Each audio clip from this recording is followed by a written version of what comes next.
So, in the Bible, is it really recorded in many places that whatever God predestines will be accomplished? Brother Heber is talking about some wonderful testimonies in the Bible, so that brothers and sisters may understand that the Father's saving of people is all predestined.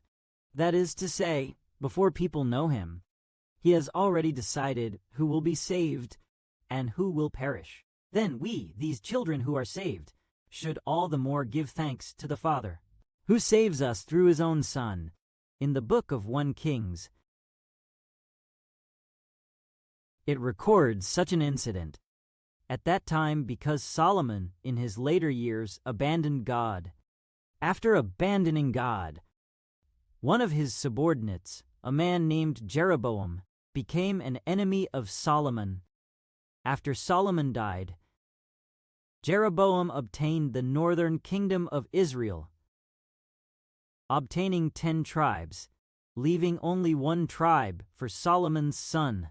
After Jeroboam became king, Jeroboam worshipped idols, and built golden calves in Dan and Bethel, letting the people worship idols. So the southern kingdom of Judah had a prophet sent by God to go north to warn King Jeroboam.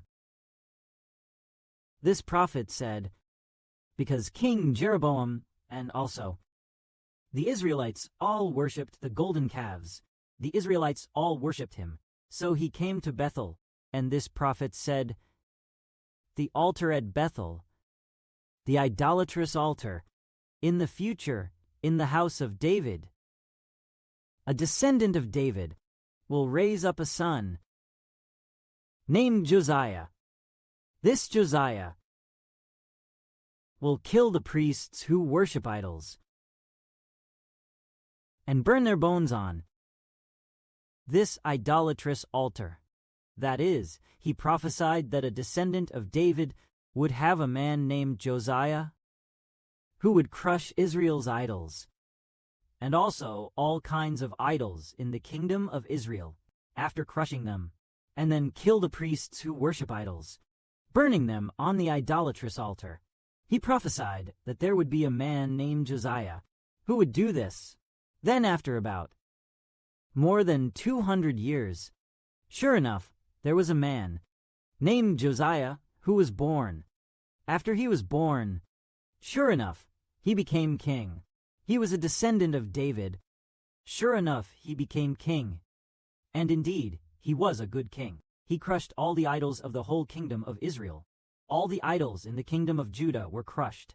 And he indeed came to Bethel and killed the priests who worshipped idols, and also took the bones of these priests and burned them on the idolatrous altar. Brothers and sisters, look, 200 years earlier, a prophet had prophesied, saying, there would be a man named Josiah who would crush the idols of the kingdom of Israel, and he would kill those who worship idols, kill them, and burn their bones on the idolatrous altar.